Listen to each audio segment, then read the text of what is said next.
फातिमा की रानी माँ, प्रभु यीशु की माँ, आसरा तू ही है माँ।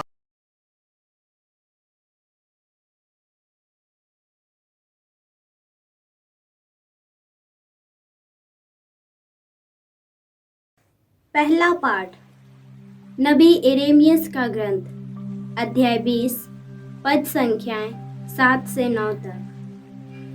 हे प्रभु, तूने मुझे प्रलोभन दिया और मैं बहक गया। तूने मुझे मात कर दिया और मैं हार गया हूँ। मैं दिन भर हंसी का पात्र बना रहता हूँ। सब के सब मेरा उपहास करते हैं।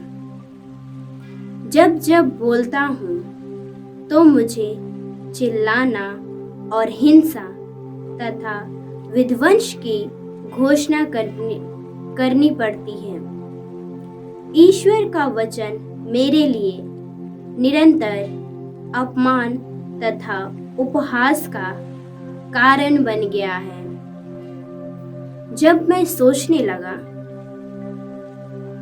मैं उसे भुलाऊंगा, मैं फिर कभी उसके नाम पर भविष्यवाणी नहीं करूंगा, तो उसका वचन मेरे अंदर एक धधकती आग सा बना, जो मेरी हड्डी हड्डी में समा गई है।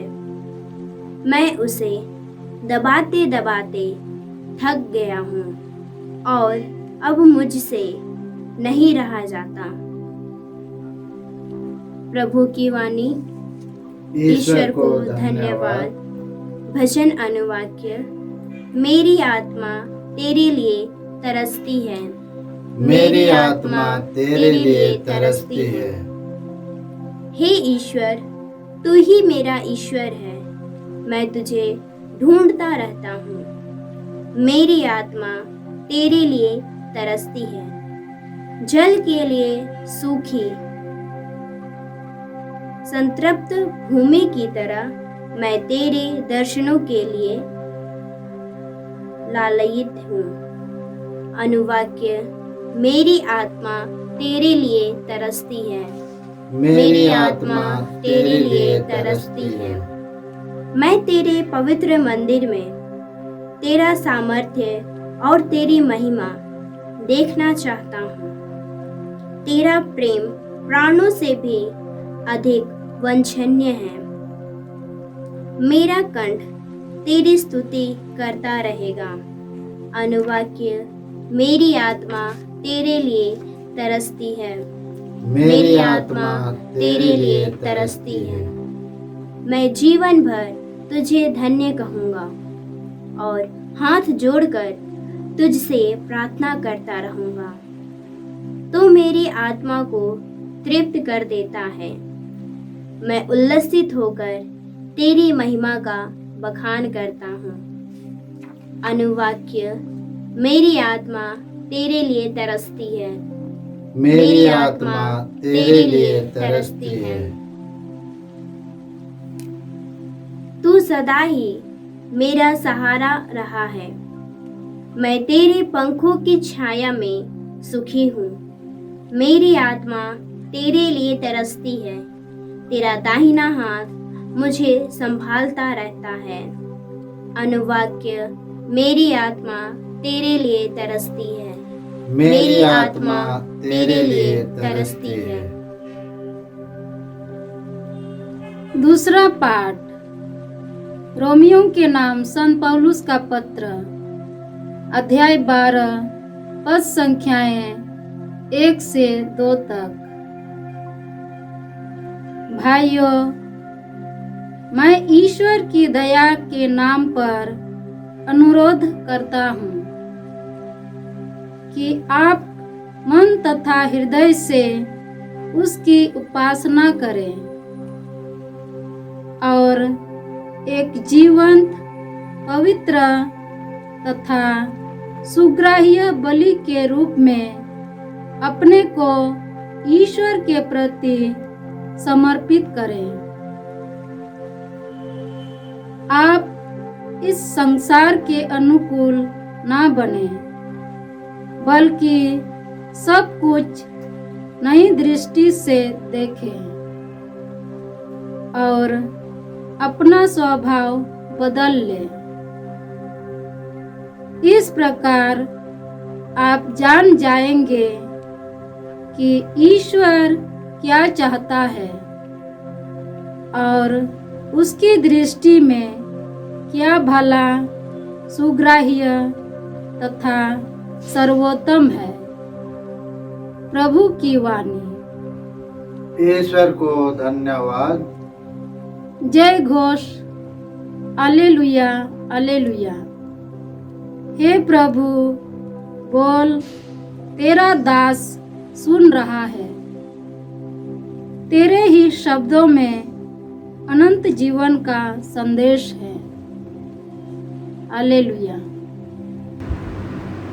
वर्ष का 22वां रविवार।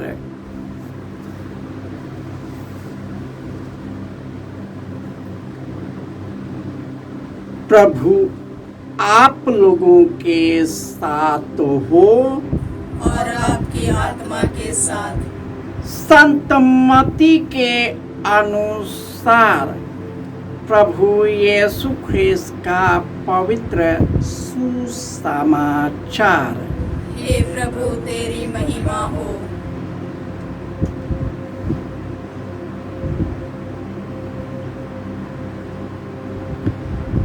अध्याय 16 पद संख्याएं 21 से 27। यीशु अपने शिष्यों को यह समझाने लगे कि मुझे यरूशलेम जाना होगा। नेताओं, महायाजकों और शास्त्रियों की ओर से बहुत दुख उठाना, मार डाला जाना और तीसरे दिन जी उठना होगा। पेतरुस यीशु को अलग ले गया और उन्हें यह कहकर समझाने लगा, ईश्वर ऐसा न करे। प्रभु, यह आप पर कभी नहीं बीतेगी।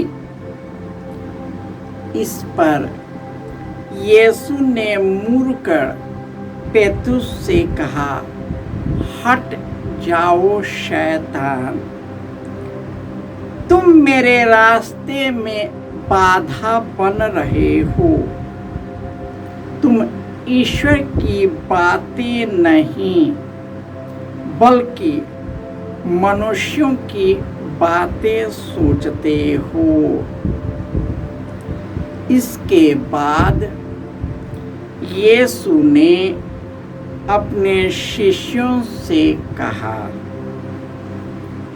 यदि कोई मेरा अनुसरण करना चाहे तो वह आत्मत्याग करे और अपना क्रूस उठाकर मेरे पीछे हो ले।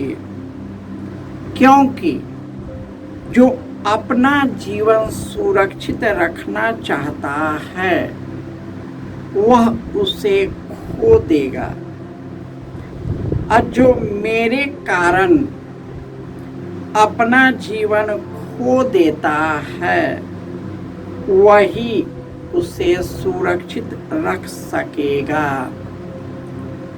मनुष्य को इससे क्या लाभ यदि वह सारा संसार प्राप्त कर ले लेकिन अपना जीवन गंवा दे।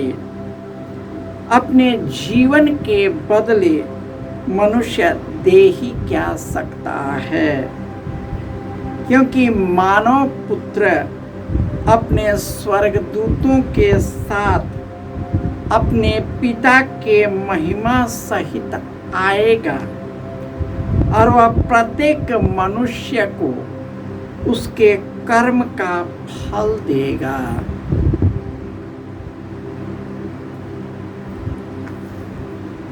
यह प्रभु का सुसमाचार है।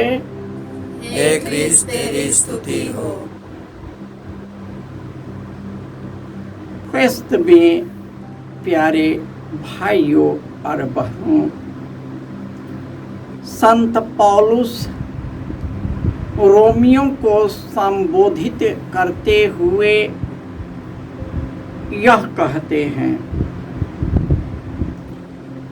आप मन और हृदय से ईश्वर की उपासना करें। एक पवित्र जीवंत और सुग्राह्य बलि के रूप में अपने आप को अर्पित करें और सब कुछ ईश्वर की दृष्टि से देखें। हमारी जिंदगी बदल जाएगी। मनुष्य सच्चाई बोलना नहीं चाहता। वह दूसरों से अपेक्षा करता है कि हर एक लोग मुझसे वफादार रहे, परंतु हम खुद वफादार नहीं होते। हम सच्ची बातें छिपा लेते हैं और अनायास गलत चीज को ही सच्चाई मानकर चलते हैं। यही कारण है कि आज के पहले पाठ में नबी एरेमियस को बहुत प्रलोभन हुआ कि वह उन लोगों से हट जाए, क्योंकि वे विधर्मी प्रजा थे। वे ईश्वर की बातें सुनना पसंद नहीं करते, इसलिए वे वहां जाने से कतरा रहे थे। फिर भी ईश्वर उनको कहते, लोग माने या न माने, तेरी बातें सुने या न सुने, लेकिन तुम जाओ अब मेरी बात को बताओ। इसका परिणाम यह होता है कि वह लोगों के सामने हंसी और अपमान सहना पड़ता है। हंसी और अपमान का पात्र बन जाता है और इस प्रकार वे उन लोगों के द्वारा बहुत दुख झेलते हैं। उनकी बातें सुनना नहीं पसंद करते, उनको जलील करते हैं और यहाँ तक कि उन्हें मार डालने का षड्यंत्र भी रचाते हैं, परंतु वे सत्य से नहीं मुकर पाते। यही कारण है कि हमें अपने मन और हृदय से ईश्वर की उपासना करना है। पवित्र और सुग्राह्य बलि के रूप में अपने आप को अर्पित करना है। यही कारण है कि यीशु जानते थे कि सच्चाई के लिए पिता ईश्वर की इच्छा की पूर्ति करने के लिए मुझे किस प्रकार नेताओं, महायाजकों और शास्त्रियों के द्वारा बहुत दुख उठाना होगा, उसे मार दिया जाना होगा और तीसरे दिन जी उठना होगा। इस पर हमारे जैसे एक दूसरे के प्रति अपनी संवेदना प्रकट करने वाला पेत्रुस यीशु को बगल में लाता है और कहता है, प्रभु यह सब आप पर न बीते। और यीशु ने फटकारते हुए कहते, हट जा शैतान।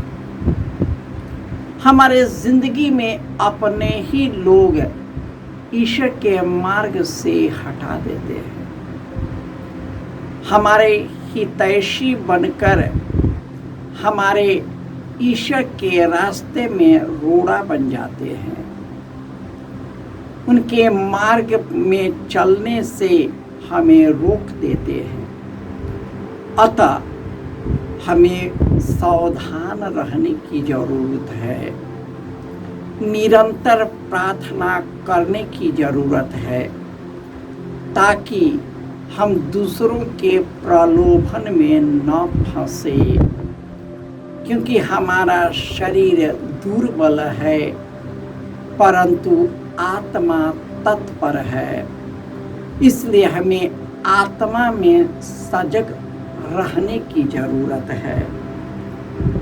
यीशु कहते हैं, जो मेरा अनुसरण करना चाहता है वह आत्म त्याग करे, क्योंकि जो अपने जीवन को सुरक्षित रखना चाहता है वह उसे खो देगा, और जो मेरे कारण अपने जीवन को खो देता है वह उसे सुरक्षित रखेगा। मनुष्य को इससे क्या लाभ यदि वह सारा संसार कमा ले लेकिन अपनी आत्मा को गंवा दे। आप एक क्षण के लिए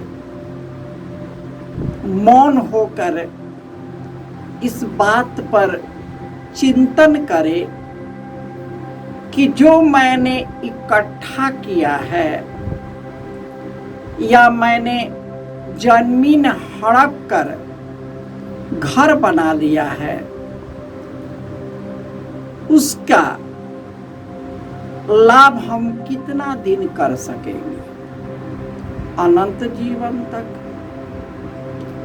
या उसे बनाने के तुरंत बाद इस दुनिया को छोड़ जाएंगे? कब हमारे जीवन में कौन सी नौबत आएगी पता नहीं। यह शरीर क्षण भंगुर है,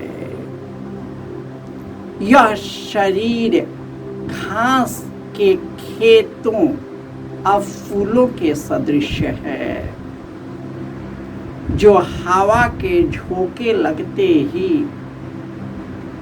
झुक जाता है, सूख जाता है।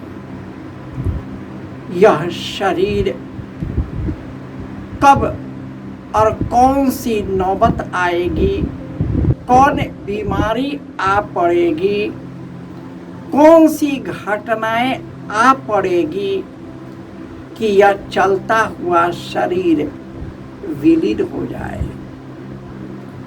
परंतु आज मनुष्य इस शरीर में ही बंधा है, इस जीवन के अस्तित्व में ही बना है, क्षणभंगुर सुख के पीछे पागल और दीवाना है, कत्ल करने को तैयार है, दंगे फसाद करने को तैयार है, छल कपट करने को तैयार है, मार काटने को तैयार है, प्रलोभन देने को तैयार है, घृणा और दुश्मनी करने को तैयार है, एक दूसरे से खून खराबा करने को तैयार है। सभी एक दूसरे के खून के प्यासे हैं।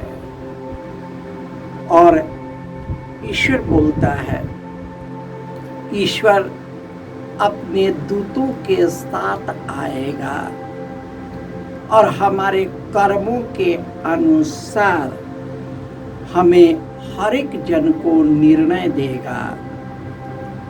जैसे मैंने इस जीवन को जिया है, हम वही प्राप्त करेंगे।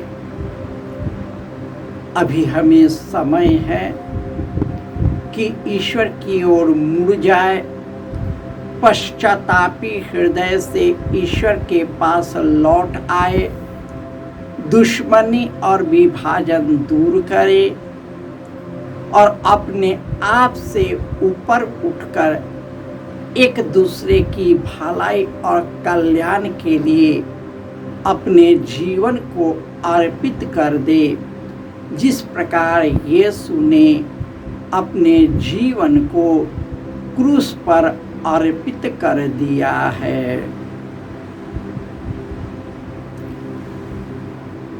जय यीशु।